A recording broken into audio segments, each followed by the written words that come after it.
रूंडा असांखे पंहिंजा 5 लख रुपया ॾे त असां वञूं। अड़े इहा अच्छी ॾाढी टंगे मोतबर थी चाकर खान खे दाह ॾिनी आई।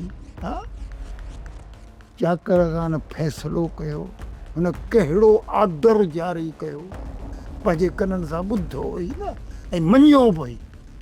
वैसे चाकर खान इहो फरमायो त बाबा इहे 5 लख रुपया छोकिरीअ खे ॾाज में आया।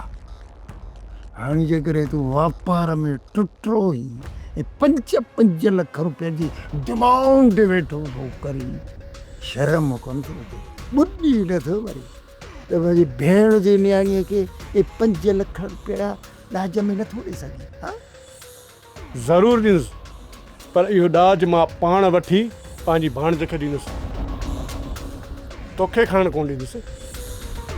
यार मामा बाबा पैसा रड़के वियो ई त हिकिड़ी ॾिनर अञा चई थो त खाइण कोन ॾींदोसांसि। काकड़े में हथु विझी पेट मां बि कढींदोसांसि, इहो ॿुधी छॾ तूं।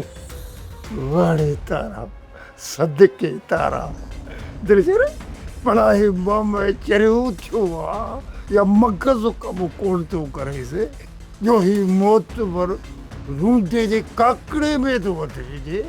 तो पोइ परावा पैसा वापस कर। जॾहिं तूं हुनखे संग बि नथो ॾी, पैसा त वापस करी। हा जॾहिं वठी सघियो त ॾींदोसांसि। अधीअ जे मुंहं ॾे थो ॾिसां, न त तूं एॾो ठाहूको न आहीं रूंडा। मामा ये पैसा हाणे बाबे खे बख़्शे छॾियो।